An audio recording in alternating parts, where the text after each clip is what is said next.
The following program and contents, including the views and opinions expressed by the host and any guest speakers, are solely for informational and entertainment purposes. The views and opinions expressed are not endorsed or supported by Relmar McConnell Media Company, the X-Zone Broadcast Network, their employees, affiliates, or advertisers. The host and guest speakers are solely responsible for their own perspectives, and their views do not reflect those of Relmar McConnell Media Company, the X-Zone Broadcast Network, their employees, affiliates, or advertisers. The information provided in this program should not be considered as professional advice or as a substitute for professional consultation.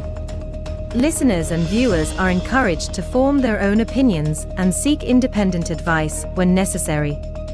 Relmar McConnell Media Company, the X-Zone Broadcast Network, their employees, affiliates, and advertisers hereby disclaim any liability for any claims, damages, or losses incurred as a result of the information presented in this program.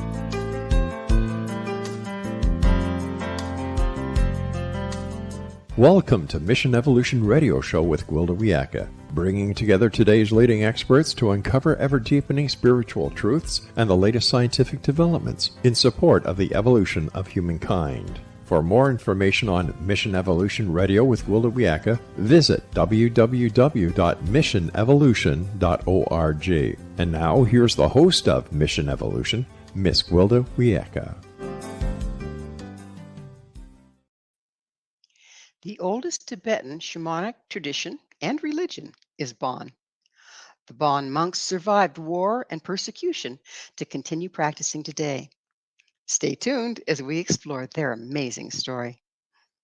Mission Evolution Radio TV is brought to you on the X-Zone TV and the X-Zone Broadcast Network. We're produced by Relmar McConnell Media Company with studios and corporate offices in St. Catharines, Ontario, Canada. With us this hour to discuss the salvation of the Tibetans' oldest religion is Jackie Cole. Jackie is a retired veterinarian who's been a Bon student for over 20 years with many contacts in the worldwide Bönpo community.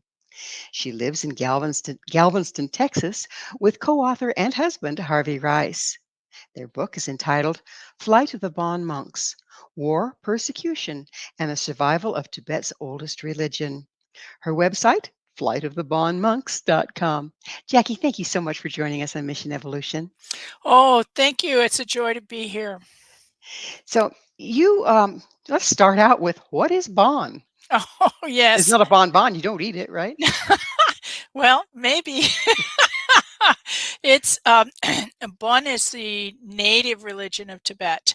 It nowadays looks very similar to Tibetan Buddhism because it was there traditionally. Actually, the founder of Bon was believed to have been, according to the histology of Bon, to have been there 18,000 years. Oh my goodness. So it's considered to be extremely old. It was intermeshed with the Xiongzheng kingdom, which had incorporated the edges of Tibet and then later part of Tibet prior to that kingdom coming into effect.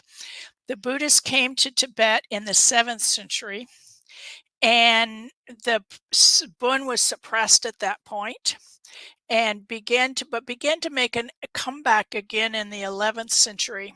In the meantime, the two religions of Buddhism and Bon sort of intermelded and co-opted many of the same things. So if without knowing about it, you would look at it and seem to think that it's much the same in terms of iconography and philosophy, but the Bön is a little bit older and has some aspects to it that are different than Tibetan Buddhism. Well, I know that Buddhism is practiced widely in some communities here in the country, but from what I understand, talking to Buddhists from Tibet, is that it's very different in form. Really, that a lot of it's been left behind, and it's kind of mind heavy. Have you heard that about the Bön, or is Bön practiced here, or where are we with that? There are Bön communities in the United States and Canada and in other countries around the world as it has spread since the diaspora. So they are still tiny. Now, in Tibet, about one third of the population was Bön. And in Nepal, as adjoining in the Himalaya region there, Bön was traditional as well in clans and tribes and villages. So, but it is tiny, and with the persecution of Bön from the 7th through the 11th century, and then even later, people thought that it was sort of a black religion, and that it used too much. It was almost demonic, but it was misunderstood because it is certainly not like much like Buddhism. Its religion is kindness based on compassion and wisdom. Glinda, when you were talking about mind heavy, do you know what you were referencing with that statement? That it was mind heavy?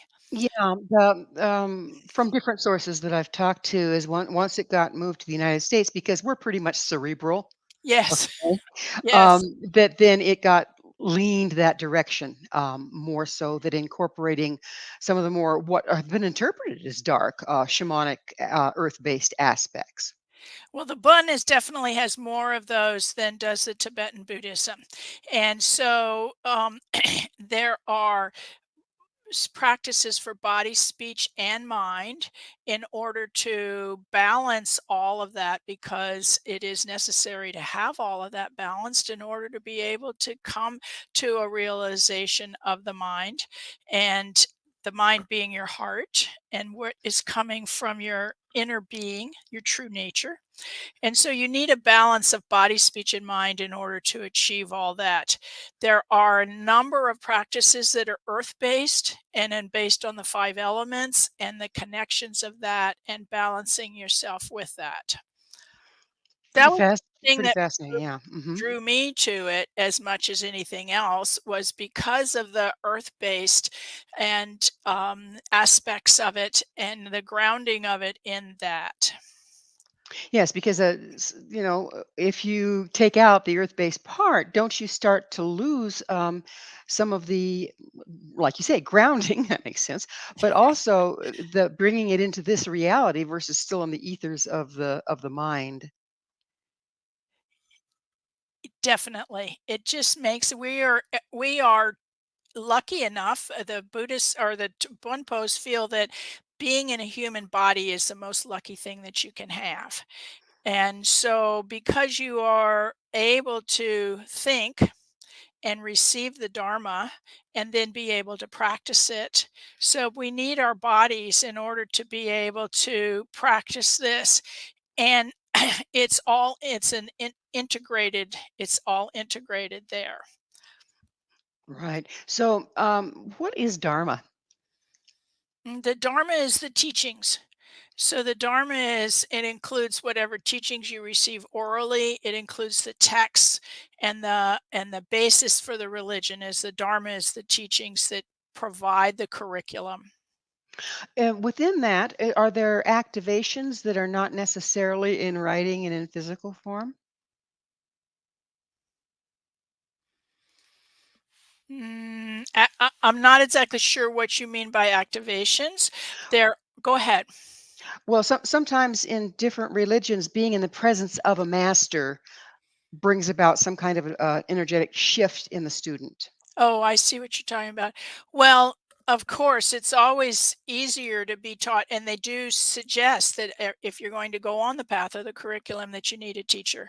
And it's for that reason. And it's also in order to make sure that you don't go down the wrong path thinking that you're doing something correctly when you're headed into some deep, dark place.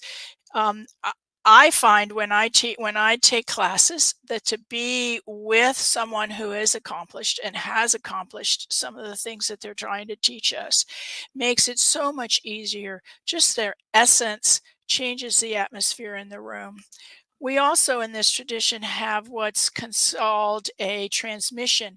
When a teacher has taught you the lessons out of a book or out of a teachings, then at the end of that, they give you what's called a transmission. And that's a heart to heart transmission of it, so that that is, because with this tradition what you want to do is study something, so you learn it, you listen to it, then you think about it and study it, and then you practice it.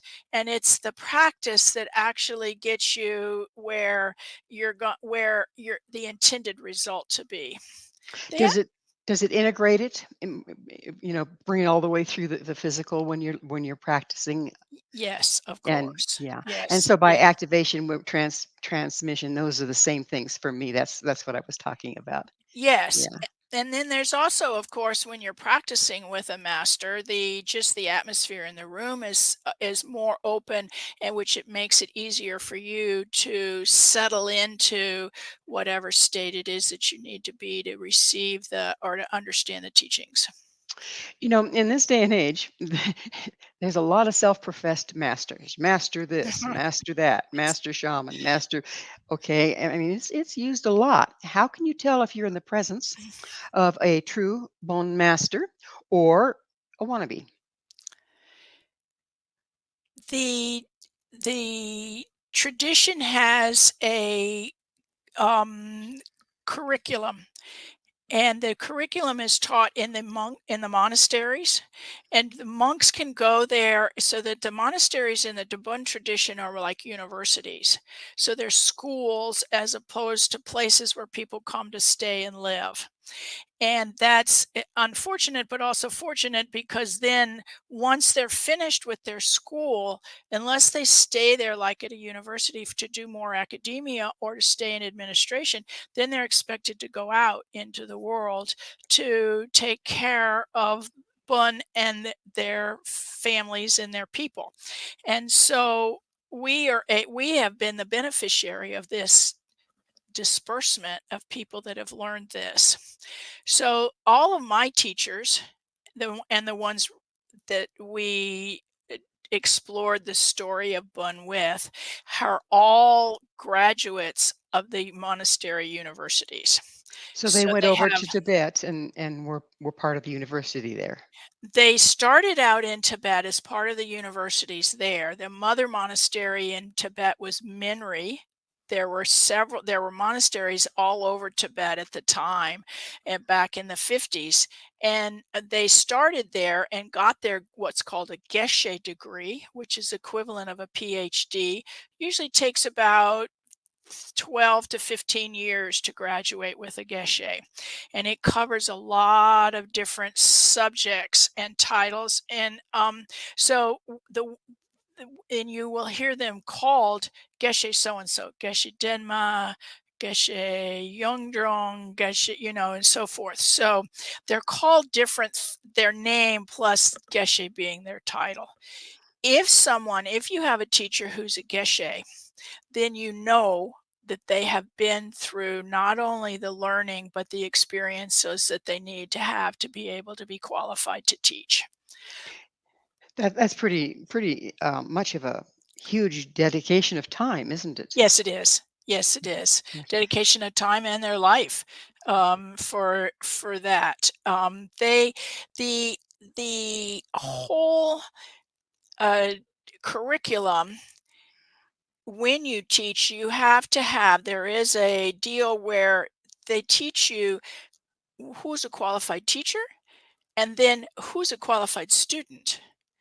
And Oh, you want interesting. to, yes, and so you want to make sure that if you're going to put in the time and energy, just like you were talking about in terms of a big commitment, that you have someone who is a qualified teacher and that student is qualified and that the two match up. The two match up. So, Well, it's exactly. time. It's time for us to take a station break. Okay. Jackie and I will return shortly, so don't go away. This is Mission Evolution, www.missionevolution.org.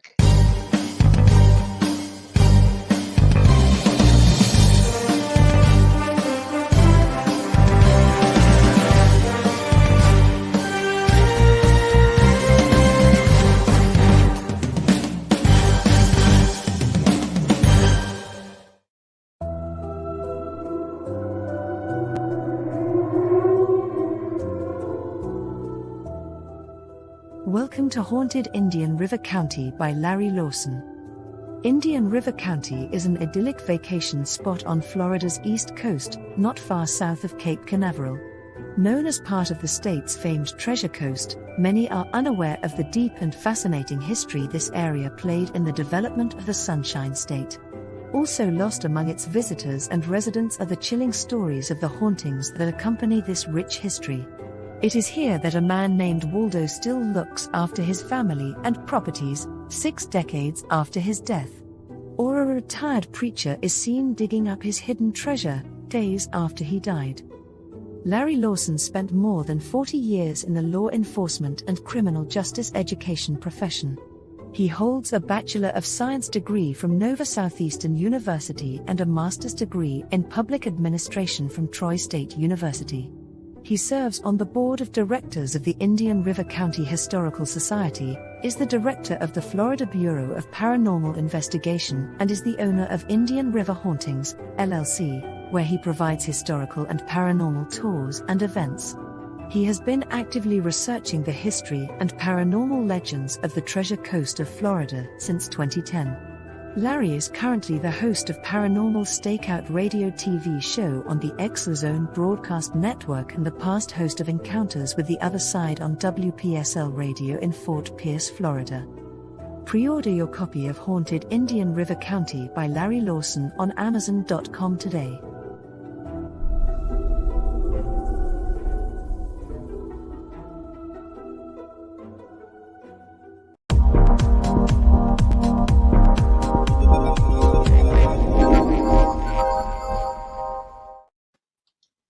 Bon, religion, shamanic form, healing modality, or superstition. With us this hour is Jackie Cole, the co-author of Flight of the Bon Monks, War, Persecution, and Survival of the Oldest Tibetan Religion. Jackie, what is it? I mean, when I made that list, is it a healing modality? Is it a religion? Is it a shamanic form? Is it superstitious?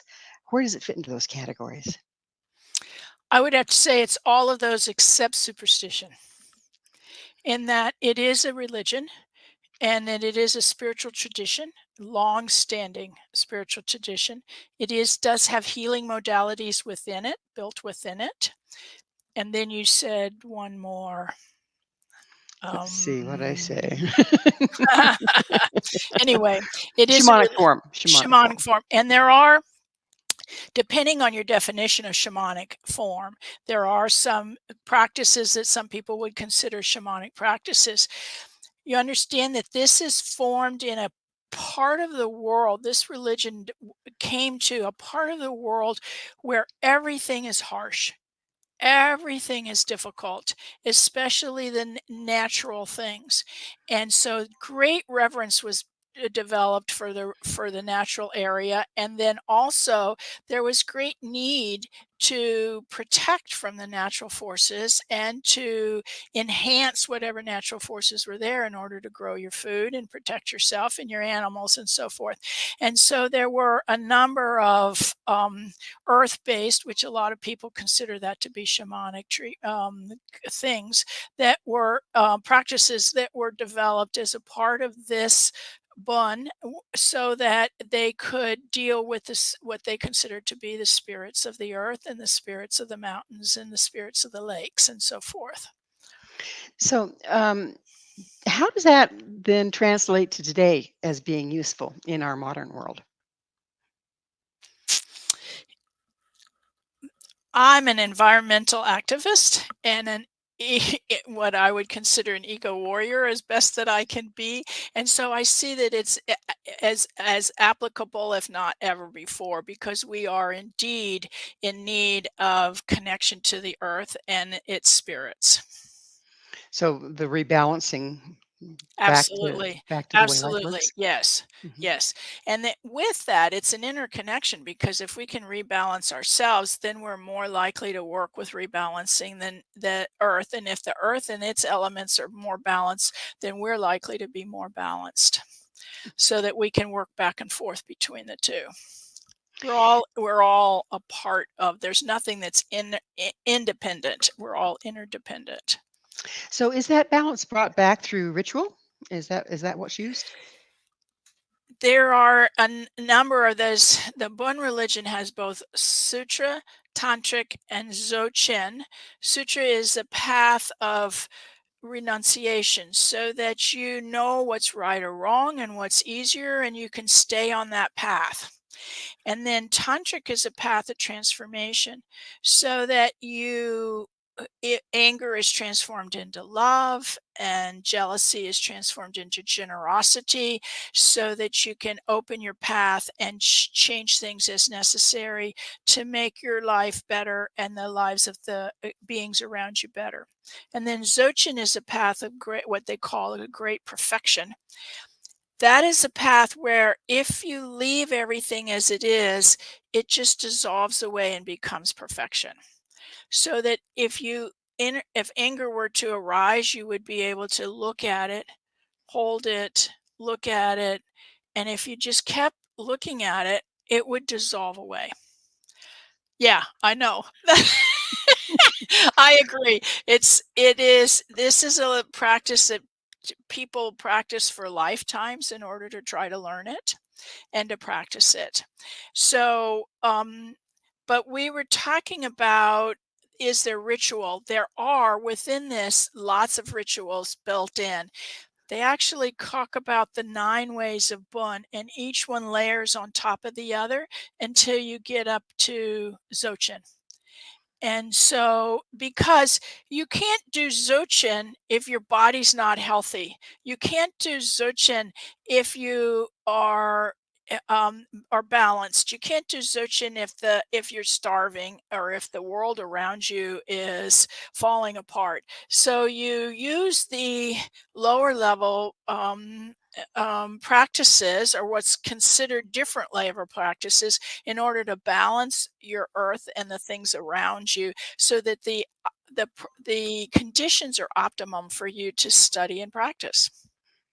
So once you get the optimum conditions, then you can raise your frequency would be a word we use in today's language, enough to achieve mastery. Is that what we're looking at there? Yes. Yes. And then the mastery can come instantaneous, but for most people it's a lifetime. In fact, they or multiple lifetimes. So since Bun is one of the religions that believes in reincarnation, there's definitely an opportunity for improvement next time. So when you say they believe in reincarnation, do they believe in simply human to human, or human to alien, possibly, or human to animal? What's the belief there? Well, there's 6 realms in the Bun tradition, and that goes from the hell realm, and hungry ghost animals are the 3 lower realms, and then, human demigods and gods are the upper realms. And by that, they don't mean deities, it's just a higher realm. For example, the God realm is one where everything is perfect. And they don't feel that that's the optimum one because everything is so perfect, you have no motivation to study or to learn or to look for another way to live.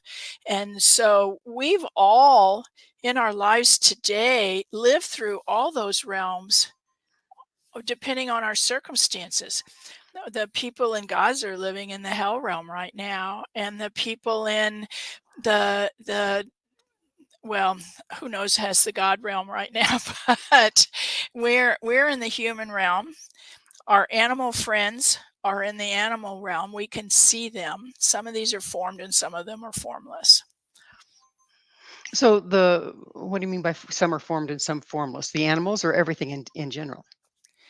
Well, usually the hell realm and the hungry ghost realm are considered formless, but they can be formed. You can be a human and still be having the circumstances of the hell realm, or you could be human and still have the circumstances of the hungry ghost realm where you never feel satisfied. You always want, there's always a need for more and more. So you're a hungry ghost wandering the earth. Sounds like our society. Well, that's being a human is we have those problems, and that's what we're trying to overcome by calming and taming our minds. So when you're working with these different realms, are you kind of indicated there are places that you can move in and out of, different depending on circumstance and your alignment. Um, so is the tradition designed to help you get control over that movement? Well, you move in and out at reincarnation. It's Oh, not okay. that the other things is that for example, if you are in a bad state here, you're a human being, but you're in a really bad place. Those are circumstances that appear to be the hell realm, but you're still in the human being realm. And the idea that what the tradition does is that it teaches you, it's actually a curriculum for mind training. And it's not just your brain, but your whole inner mind to head towards your natural way of being, your natural state. And as you go through this curriculum, you get easier and easier and easier in all of the things that you're doing. And so then that will affect your next life. And so whether or not you're born the next time you come, you're born in a human realm again, which is, if unless you can achieve enlightenment, then the next stitch that you want is to be born in the human realm so that you can try again. Do people or beings choose to come back to the human realm to be of assistance? If they're enlightened, yes.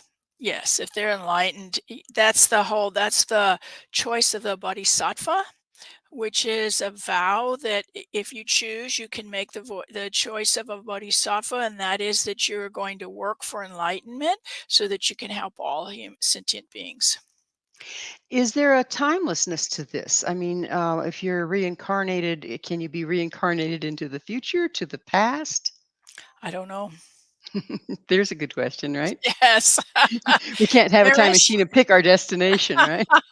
Not that I know of. I think some of the enlightened beings are able to time travel, but I don't know anything about that really. This We have a hard enough time. It's like, I don't know if you know, but the Dalai Lama at one point says, "I don't worry about my past lives because I have enough to do to take care of this life right here." Absolutely. And so that's sort of that's I think there's some amazing things that are capable, but I don't know them. So, what drew you, and how did you become interested in, and how did you find the bond? That's really an interesting question. I was raised in the Methodist church, but I left the Methodist church. I left all Christianity sometime around high school, and I was up decades later. I had a dream, and I had a Buddhist monk sitting in my backyard like a garden statue. And then I had all these other Buddhist monks come with the horns and the drums and the uniforms and the whole nine yards, come and take him away to go be my teacher. And I thought to my when I became fully awake, I said, "This is too auspicious. It's too noticeable. It's too wild not to pay attention to." So I went to the half price bookstore the very next day and I looked on the religious shelf and I found every book, and I could tell by the color of the robes and so forth that this was a Tibetan monk. And so I took every book on Tibetan Buddhism off the shelf. and took it home and started studying. And it took me a couple of years of looking around and going to hear this teacher, or going to see this, or going to do that until I stumbled into Bön and it stuck. And I think one of the main reasons is because it is so earth-based. It's substantiable. Sustainable in that Yes. it's tied back to physical reality more so than a lot of religions. Yes. Yes. Hmm. Yes. Right. Yes. Yeah. It includes, like I said before, it includes practices for the body, speech, and mind to all balance. All three is critical. It's critical for our health. It's critical for our future, isn't it? Yes. Yes, indeed. So we're just about out of time in this segment. But when we come back, I'm going to ask you, why did you pick Bond instead of anything else? Okay. Okay. Jackie and I will be right back to continue this discussion. So you stay right there. This is Mission Evolution, www.missionevolution.org.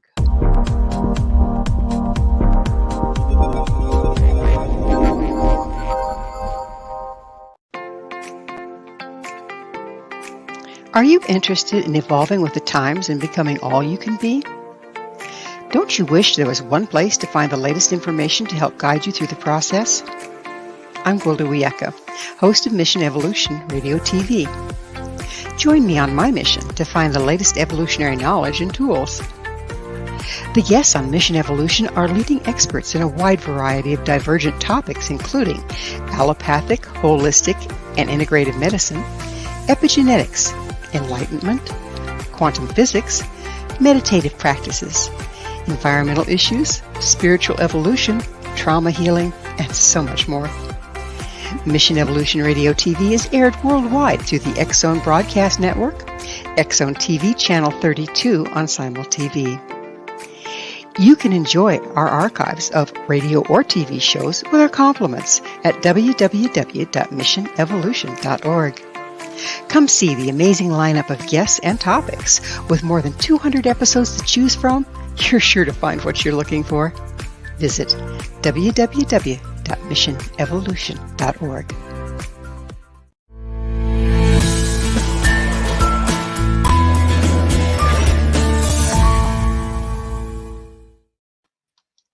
Can you heal with Bond? This is Mission Evolution, missionevolution.org. With us discussing the ancient Bond is Jackie Cole. Her website, flightofthebondmonks.com. Jackie, just before we close, I said I was going to ask you why you really decided on Bond. And you also mentioned that there are healing modalities in Bond. So why did you decide on Bond versus any other Tibetan practice? And have you experienced the healing as a result? I took some classes that were general, and one of the things that one of the teachers said was it's better to pick something and go deep to it rather than try to surf across several and figure out which one means something more to you. So when I found Bun by accident, completely and totally by accident, I started taking some classes in it, and it fit for me personally. And like we said, I think in part because it was earth-based, and then had some earth-based practices. And so then I just decided that I would try it out and stay with it for a while. And 20 years later, here I still am. So it does seem to fit. And there are healing practices within it. In fact, almost everything that we do can be applied to healing. You can start with something as simple as a small short mantra, the heart mantra that we use. Om Matri Muye Sale Du. And you can repeat this, and it conjures up the higher of the deities as well as the guardians of the six realms. We talked about the six realms, the different ones. And so then you sort of conjure them as protectors. And so you say this mantra over and over again. It helps to focus the mind and calm the body and calm your heart. And also the vibrations in your throat have particular healing properties in and of itself. Then what we can do is take that and blow the essence of that mantra into a bottle of water.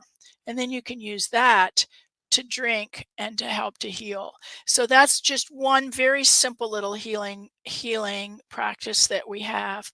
There are different in the tantric practices. I remember I mentioned a tantric practice where you transform. Well, one of the things that we sometimes do, we'll imagine ourselves transformed into a deity, and several of those are specifically for healing.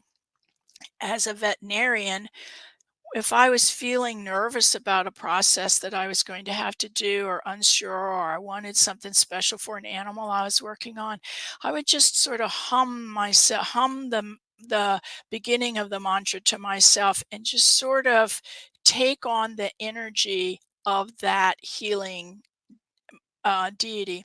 And then it would be helpful to me in terms of the process for the animal that I was working on. It sounds like you're talking about energetic healing, vibrational Yes. healing. Yes, I'm sure it could be called by that by many people. So, does each deity kind of stand for a particular set of frequencies that perform what the deity stands for? I've never had it taught to me in terms of frequencies, so I can't really say that. But there are different aspects. I mean, the deities are universal, and whatever you need. For example, if one day you need more peace and more calm, you might call on a different one than you would to be if you are in need of some wrathful or some protection, some very fierce protection. Then you might call on another. And so the different deities are all a universal one, but they manifest in themselves in the different ways that would be helpful to a person. So, am I understanding you to say that there is just one deity, one God, There's basically? no there's not one God, but the essence of it is universal. For example, the protective deity is can be as calm and peaceful as the peaceful deity, and the peaceful deity can be healing and wrathful as well. But they generate a different persona in order to match what you need. To counterbalance what's out of balance. Yes, exactly. That's Okay. exactly right. Yeah. Yeah, yeah. We're talking pretty much the same thing there, I think. Yes, So it's like all the energy comes from one place, but then it divides itself out through the deities based on what's needed in the moment. right. Now, Makes sense. Bun does not recognize an external God. Hmm. It's all of this is manifest from your own true nature. And so they don't recognize that like a one God out there that this is different forms of. These are all arise from the true nature. Is that the true nature of everyone and everything? Yes. Now that Yes. makes sense to me. Yes. So I understand that the practitioners of the form were persecuted at one time. Why were they persecuted? Where were they persecuted? And what happened? In the 7th century, the king of Tibet decided that he wanted to adopt Buddhism as the official religion. And so he outlawed Bön, and he told the Bönpos that they needed to either convert to Buddhism or leave the country or be terminated. And so most of them, what happened was that some of them gone ahead and converted to Buddhism so that they could continue to practice their own practice, but officially be Buddhist. And then others went into hiding. Many of the texts were hidden and later were came out and began to be discovered either in caves or wherever.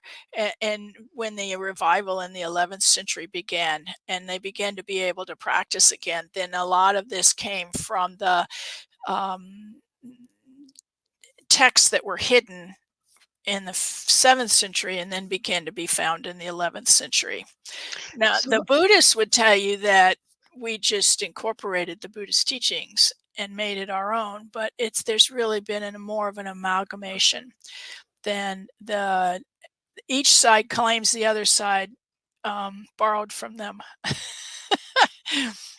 So that was going to be my next question: is when you adopt another religion in order to practice your own, isn't there a certain amount of enmeshment that goes on then that goes to the future? Yes, and that's why I said historically it's difficult because, like I said, the Buddhists claim that the Bönpos borrowed their stuff, and the Bönpos said, "No, no, you guys took ours." So, How do we know how much was retrieved of the original Bon traditions when they had to be unearthed in caves? well, they have the whole library of set traditional texts, and those they know where they came from. Now, there are some that have been continuously passed down orally, orally for thousands of years, and then were written down at a particular date.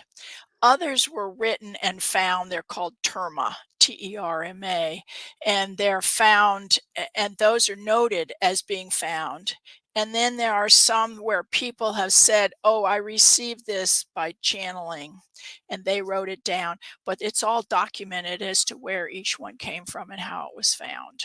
Well, that's useful. Yes, yes, What fascinates me is how ancient this religion is, and yes. it's still being practiced today. How similar do you think it is today from the original? Mm. I think the Dzogchen that I was talking that I mentioned, the Tantric Dzogchen, the Dzogchen is identical because it has been passed down orally and then written, and it's not allowed to be changed.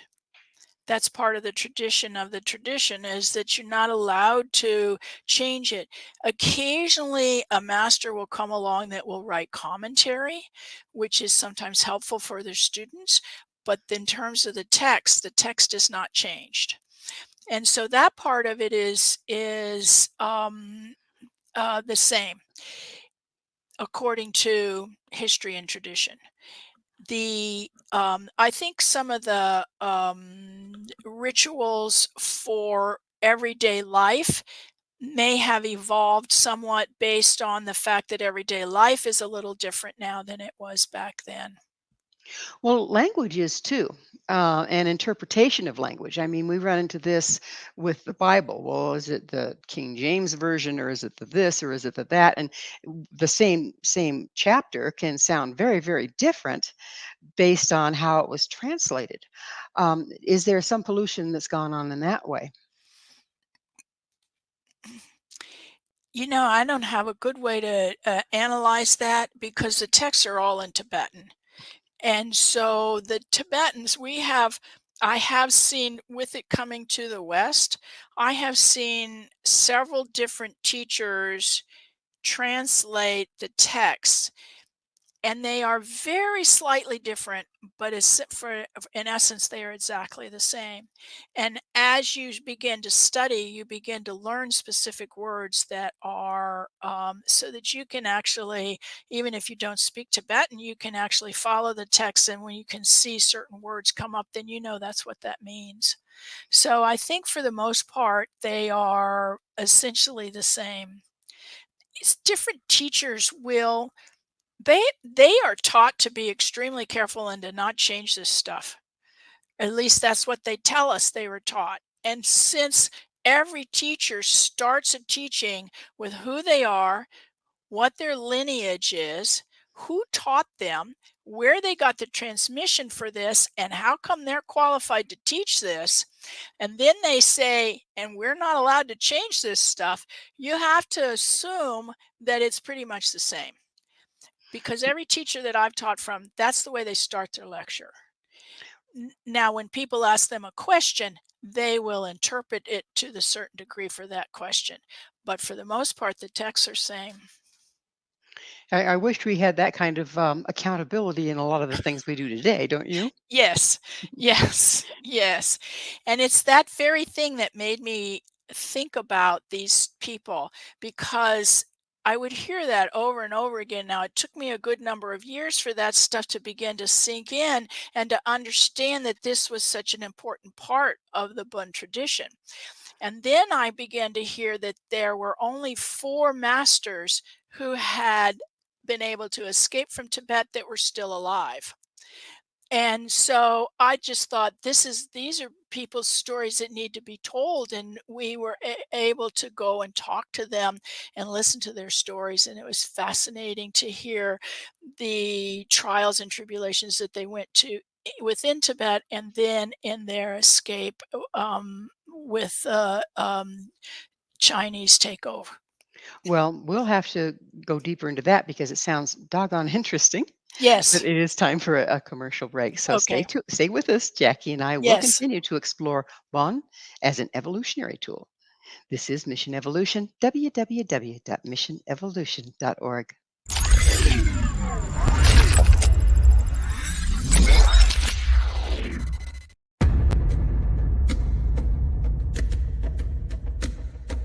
Are you ready for a tale that will leave you on the edge of your seat? Get ready to dive into the gripping memoir by Bart Sibrel titled Moon Man. Bart Sibrel takes you on a heart-pounding journey, unmasking the truth behind America's famous Apollo missions. Prepare yourself for hair-raising encounters with agents from the U.S. government's top secret agencies. In Moonman, Sibrel fearlessly reveals his real-life espionage adventures, shining a light on one of the CIA's best-kept secrets. Brace yourself for shocking revelations, including Sibrel's discovery of privately recorded audio exposing an Apollo astronaut's chilling plot, a plot orchestrated by the CIA. That's right. As Sibrel unveils this groundbreaking evidence, it becomes clear that there is much more to the Apollo missions than meets the eye. Could it be that we've been deceived all along?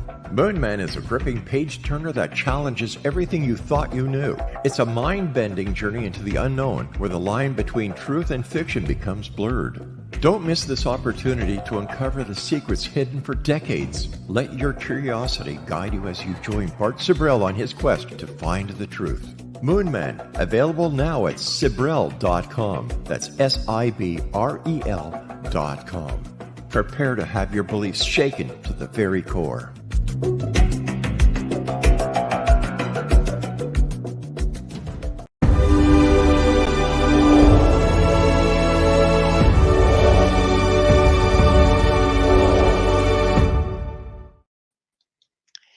How can Bon be used as an evolutionary tool? This is Mission Evolution, missionevolution.org. We're continuing our discussion with Jackie Cole. Her website, flightofthebonmonks.com. Jackie, just before we entered into this, before the break, we were talking about how you actually got to speak with some of the living masters that tell me who they were and what how did they survive what they were in? How old were they? the the person most that's still alive, and he's still alive today, he's 99, that is the most attributed to saving Bun is Yungsan Tenzin Namdak Rinpoche. And Yungsan is a title, it's an honorary title. Tenzin Namdak is his name. Rinpoche, of course, means special one or beloved one.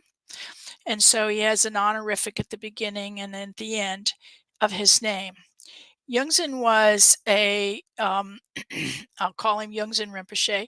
Yungsan was a interesting character. He lived in he is a very interesting man. He was determined he's very headstrong, and that's one of the reasons he has been able to do the work that he's been able to do. But he became a monk at a young age, and then was very learned and considered. He was actually the head teacher at the mother monastery Menri in Tibet. But then he left there to go to a monastery further up into Tibet in order to try to raise funds. They rely on donations for everything, of course. Even back 50 in the 50 to 60, 70 years ago, everywhere they all rely on donations. So he was up there when the Chinese, the Chinese invaded Tibet in 1950. And then there was the revolution, the revolt, not revolution, but revolt within Lhasa in 59. And with that, there was a crackdown with the Chinese on religion across the board. In Tibet, religion was so intertwined with the government that there wasn't really any way to tell them apart. And so when the Chinese took over the government, then they needed to likewise begin to maintain control of the monasteries. And so they started persecuting all the monasteries and all of the monks. The people from Minri decided to escape. They left and went up to this monastery where Yongzhen Rinpoche was. And then they all left from there to try to escape out to Nepal, which is where most everybody went, Nepal or India. And Nepal was along the border there, along the Himalayas. You cross the Himalayas and then you're into Nepal. Are there roads, or is this No, a it's trek all via trails. foot? Yes, it's Yeah. foot. It's all by foot. There's no roads. And in About what fact, it's altitude? one of the reasons that Tibet had such a hard time putting up an effort to disperse the Chinese, is because they were so backward. And this was by choice, because they liked being able to be solitary, and they didn't want to offend the earth spirits. And so they just kept everything very, very, very low key. So this is the Tibet is an altitude, Lhasa is at 12.5. And then the Changtong, which is the big plateau on the other side of another line of mountains, starts at 15 Oh and my goes up goodness. from there. Minri Monastery, the mother monastery there, is at 18,000 feet. So it's interesting. Recently, they found out that Tibetans have a genetic gene that allows them to live at altitude better than the rest of us. So when we went, I got altitude sickness so bad. Oh, I can only imagine. So, but nevertheless, they are made for it, and so they were walking, and then they were ambushed by the Chinese, and Yongzhen was shot and left for dead. And there were a number of miniature stories where he got saved over and over again. People and events occurred that opened a path for him to continue to live. And it was magic. And the protectors come down to help. I don't know, but I can tell you just story after story of things that occurred to save this man. And he eventually walked out. He ended up in Kathmandu, where he was just met up with this British Tibetologist named David Snellgrove, who had funding from the Rockefeller Foundation to Goodness. bring Tibetans to London to learn more about Tibet and their religions. And David Snellgrove, for some reason, picked Bön. And so he took 3 Bön masters to London, which Yongzhen went with that. And there he was able to write the first book in English about Bön, and then also learn English and make connections and so forth, that then when he came back to India, was able to use those connections to establish a refugee camp, or actually a settlement in India for the Bönpos who had left Tibet. Amazing. So, was he one of the ones that you got to interview? Yes, yes. Phenomenal. He is still alive and living in Kathmandu. And yes, and was so kind to share his story, which actually brought up a lot of bad memories for him, but he was willing to share the story anyway. And so it was fascinating to talk to him about that part of the history, but also it was so it so strengthened my faith in that you could see all the reasons why we have that. He had the devotion, he had the faith, he had the determination, and he used all that in order to save his religion. And that certainly would apply to our lives today, wouldn't it? Yes. Yes, it would Yes. Yeah. indeed. And speaking of which, how do you see this ancient religion that's been Yeah. preserved?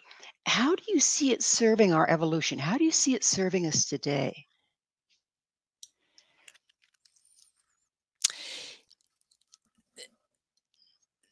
I don't wake up in the morning without thinking about how I can be of service to other beings. And in part, that's the way my mama raised me, but it's also reinforced by this religion. And so I think that by having the tradition of the Bon religion reinforce and give you um, tools in your toolkit that can help you to continue to have determination and compassion and find peace and study your inner being so that you can edge towards enlightenment and peace.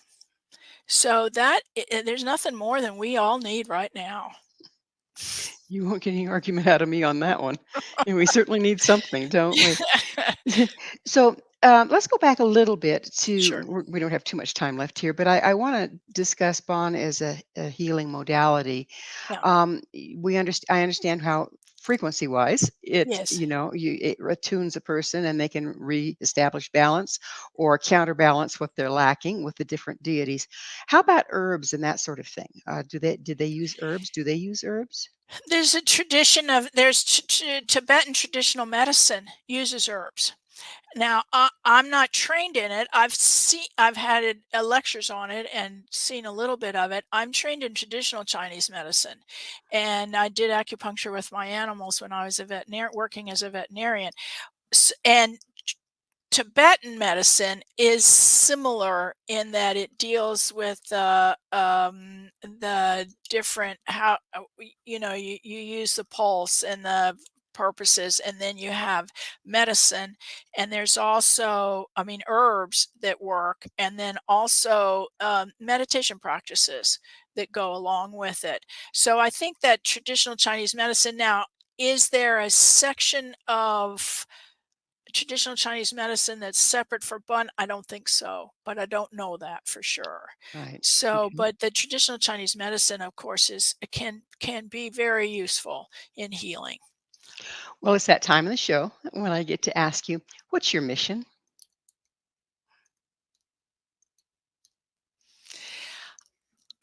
My personal mission is to try to practice enough to achieve enlightenment, but mostly what I'm working on is to try to make my life and the life of people around me and beings around me as best as we can make in the circumstances that we're in.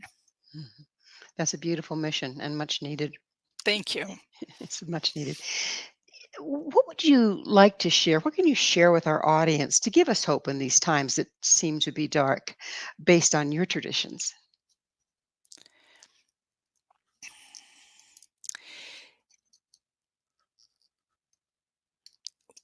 One of the things that we have that is a teaching in our teaching is as a lesson of impermanence, and that when it's all going to change, there is permanence in that everything changes, and we sort of say thank goodness, because then the sun will rise in the morning and the new crops will grow because the seeds change into plants and so on and so forth.